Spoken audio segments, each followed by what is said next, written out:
নগরী ছাত্র মোহাম্মদ আবু জাইয়া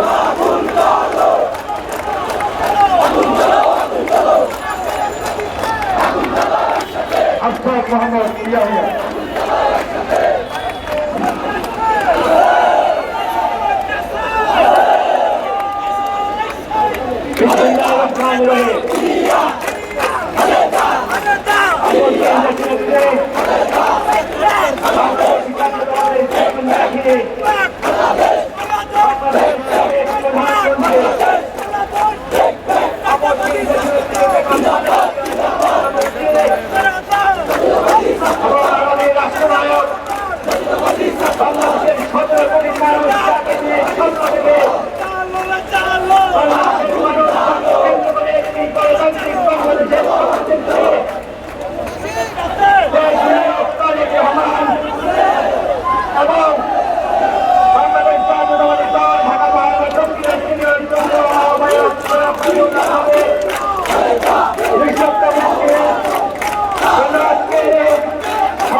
সবাইকে জানাচ্ছি বাংলাদেশ জাতীয়তাবাদী দল বাংলাদেশ জাতীয়তাবাদী ছাত্র দল কেন্দ্রীয় সংসদের পক্ষ থেকে রক্ষণ শুভেচ্ছা ও অভিনন্দন।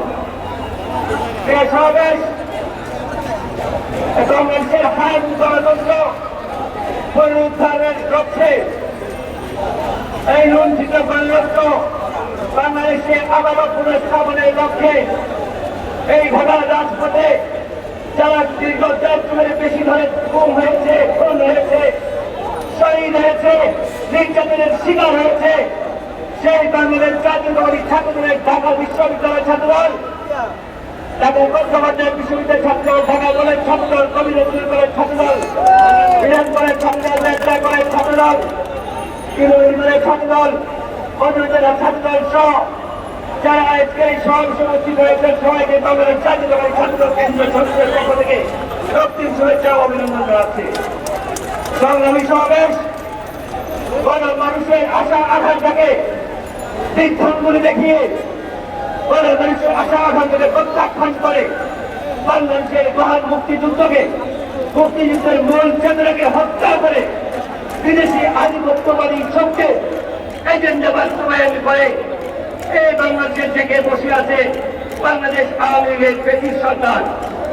প্রিয় বন্ধুগণ, এই ব্রিটিশ সরকার উৎখাত করতে হলে আগামী দেশ নায়ক তারেক রহমান নেতৃত্বে বাংলাদেশ জাতীয়তাবাদী ছাত্রদল সমস্ত আন্দোলন সংগ্রাম চালিয়ে যাবে এবং বাংলাদেশের গণতন্ত্র পুনঃপ্রতিষ্ঠার লক্ষ্যে এই বাংলাদেশের জাতীয়তাবাদী ছাত্রদল দুর্বার আন্দোলন সংগ্রাম করে করবে এই আশাবাদ ব্যক্ত করছি।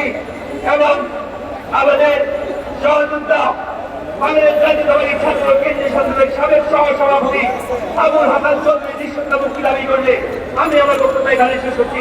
ধন্যবাদ সবাইকে। বাংলাদেশ জিন্দাবাদ, বাংলাদেশ জাতীয়তাবাদী ছাত্র দল।